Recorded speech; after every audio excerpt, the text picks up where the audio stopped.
biggest challenge for us is even though the treatments have moved quite a lot, despite aggressive chemotherapy, radiation, hormone therapy, some women the cancer will develop as secondaries. And one of the most common questions which I consistently get asked, not just in breast cancer, in any secondary cancer, is why can't you get rid of it?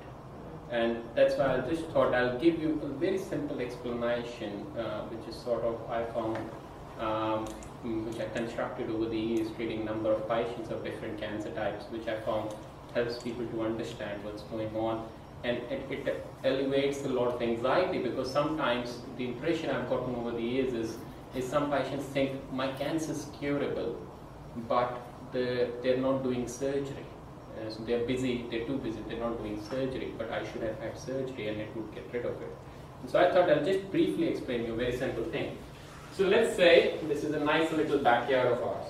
Okay? We have a nasty weed that grows in there. So you've taken the weed out.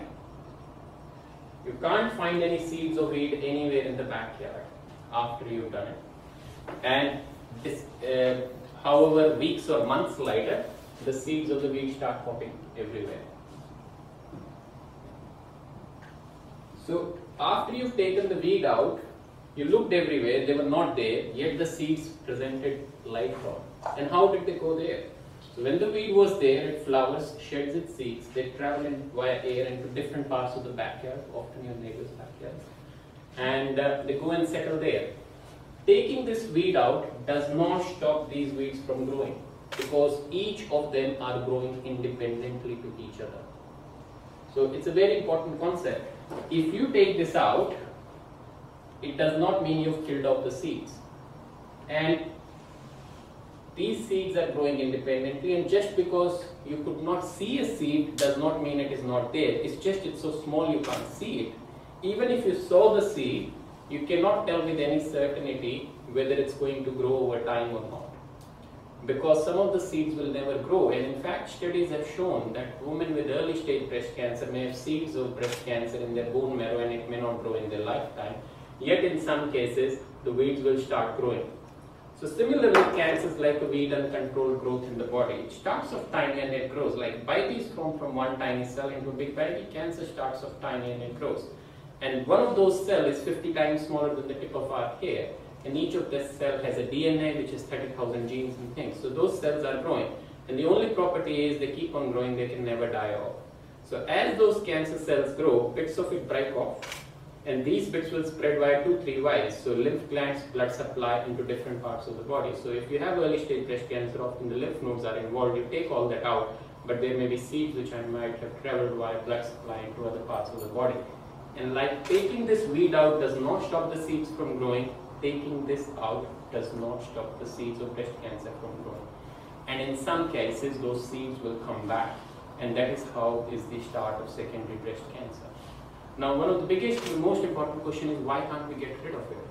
So, in your backyard, if you have seeds which are very, very small of the weed, you spray weedicide, they often die off. But when a weed gets established into hard woody weed, no matter how much weedicide you spray, it shrivels and it grows again.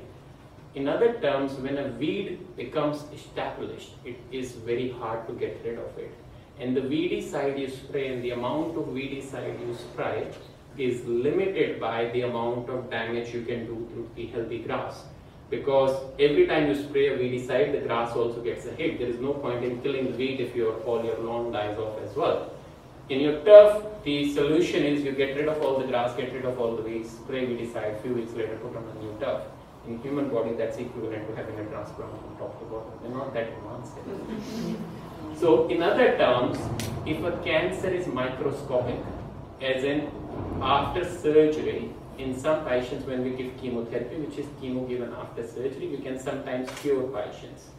But when the cancer comes back, it becomes established to this, that we can see those spots on the scans, we can never get rid of it. Because what happens if you took these two out, you take this out, you take this out, you take this out, and then more pop up here. And 3 months later, more pop up here. And 3 months later, more pop up here. And what you see is the tip of the iceberg. Taking these secondaries out does not stop the other secondaries from growing. So it's sort of like over time, if secondaries, you'll see more and more secondaries.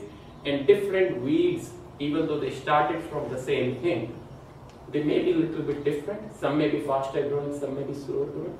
So sometimes the primary may be small, and some seeds may not grow as fast, but the other seeds may be growing faster.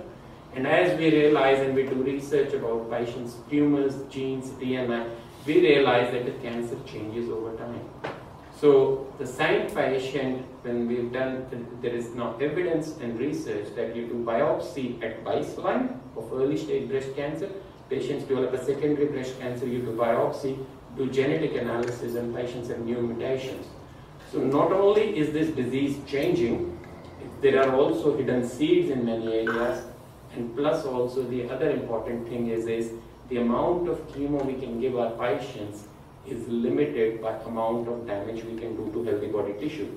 Means bleach kills cancer, but if we give bleach to the patient, they'll also die, cancer will also die. So it's a big challenge. You have to kill the cancer, but not kill the patient. And that's what we call the epidemic window.